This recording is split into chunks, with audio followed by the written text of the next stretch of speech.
Salam hörmətli izləyicilər, əziz bioloji sevərlər. Sizinlə 8-ci sinif dərs əsasında yazılmış test toplusunun növbəti testini sahədə qarşınızdayıq. İzaha başlamamızdan ilk öncə kanalımıza dəstək məqsədi ilə abunə olmağı, əgər bəyəndiysənsə bəyən butonuna basmanızı xahiş edirik. Gövdə qatlarını deyir, xaricdən daxilə doğru sıralayın. Xaricdən daxilə doğru sıraladıqda birinci qabıq gələcək. 3. Sonra kambi, sonra oduncaq, sonra özək. Ötürücü toxumalara malik deyil. Ötürücü toxumalara malik deyil yosunlar və mamırlar ötürücü toxumalara malik deyil və bunlarda maddələrin daşınması əsasən yosun, bir də mamır. Deyə bilərsiniz, maddələr bəs necə daşınır? Bunlar maddənin daşınması difuziya və osmos yolu ilə baş verir. Hansı toxuma qrupla bəzi növlər öz funksiyası hüceyrə müttəfiq dağıldıqdan sonra icra edir.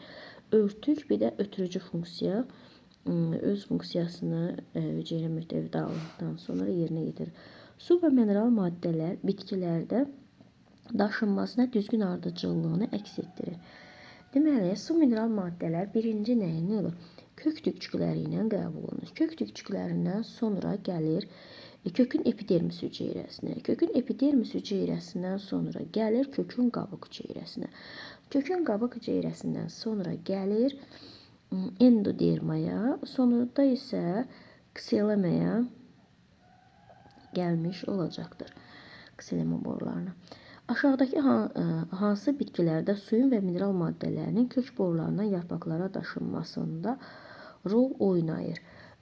Kök boru yarpaqlara daşınmasında kapilyarlıqdır, bu da rol oynayır. Sonra kök təzyiqidir, bəli, rol oynayacaq.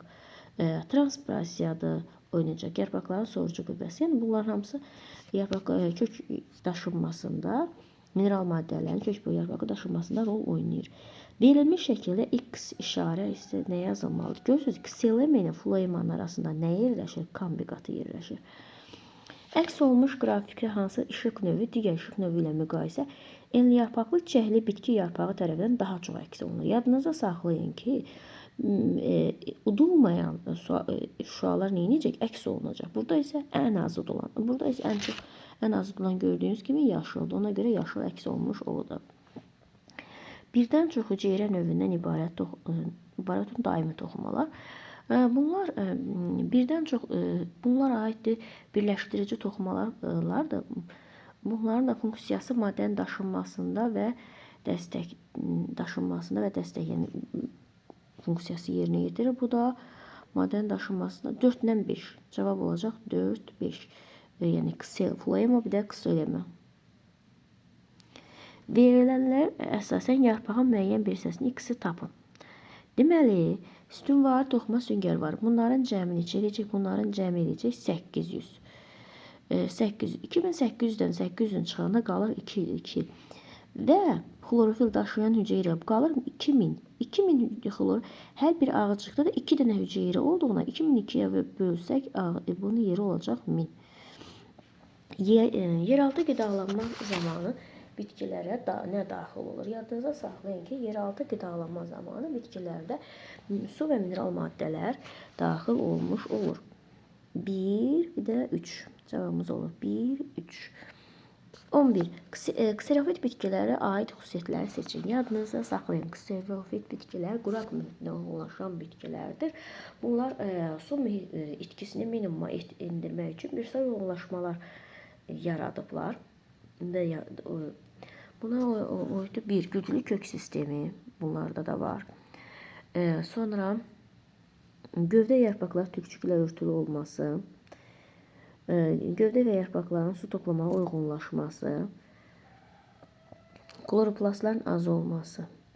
Yəni 1, 3, 4, bir də 5. Demək, situasiyaya baxırıq. Anası hər gün Azərin futbol məşqindən sonra tərli idman paltarını yuyaraq, nəzərdə tutulan ipə sərərək qurudur. Yay günlərində yuyaraq açıq havada Asılan paltar günorta daha tez qurulur.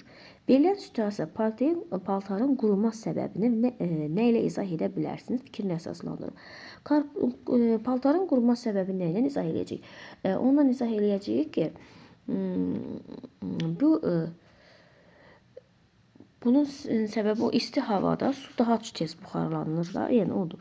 Səbəb olur ki, isti havada suyun buxarlanması. Situasiyada baş verən proses bitkilərdə baş verən proseslə analogiya təşkil edir. Bitkinin bu prosesin əhəmiyyəti və buxarlanmadırsa nədir? Bitkilərdə də buxarlanmanın adı nədir? Transpirasiya. Transpirasiya bitkiyə nəyə xidmət edir? Bitkidə isti havada bitkinin qorumasına xidmət edir. Yəni bitkinin qızmasının qarşısını alır. 14. Bitkilərdə baş verən və situasiya hadisəyə oxşarlıq təşkil edən prosesin mühitin hansı abiotik amillərlə əlaqədardır? Qeyd edilən amillərin hər birinin prosesə təsiri ilə bağlı fikirlərinizi izah edin.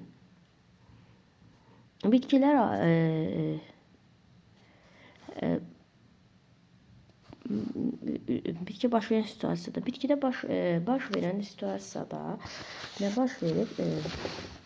Burada buxarlanma baş verib.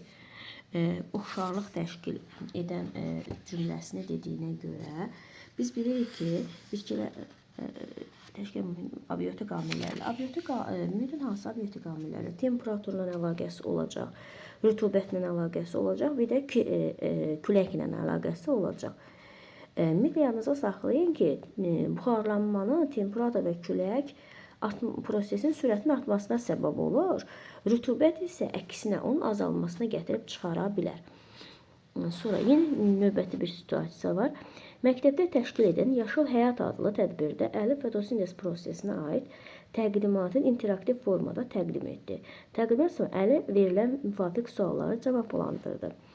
Əsasən hansı canlı aləmi nümayəndələri üçün fotosintez prosesi xarakterikdir? Bu canlı aləmin nümayəndələri mənfi ekosistemi nəyə səbəb olar? Deməli, burada söhbət bitkilər aləmindən gedir. Bitkilər istehsalçı olduğuna ekosistemdə xüsusi əhəmiyyətə kəsb edir. Məsələn, bizim nə idi? Oksigenimiz, tənəffüs etdiyimiz oksigenin mənbəyi nədir? Bitkilər tərəfindən fotosintez nəticəsində yaranmışdır. Eyni zamanda bütün canlıların qidasının ilkin mənbəyi bitkilərdir. Fotosintez zamanı hansı başlanğıc maddə istifadə olunur və sonda hansı maddələr yaranır? Fotosintez zamanı nə istifadə olunacaq ki? İstifadə olunur. Fotosintez zamanı birincisində yazacağıq. Karbon qazı və sudan istifadə olunur və nə yaranır? Glikoz alınır. C6, H12, O6, bir də oksigen alınmış olur. Fotosintez prosesi işıq şüalarının hansına daha intensiv gedir? Burada da göstərildiyi kimi bənövşəyi, bir də qırmızı işıqda bənövşəyi, bir də qırmızı işıqda daha sürətlə gedir. Diqqətinizə görə sağ olun, bəyənməyi və kanalımıza abunə olmayı unutmayın.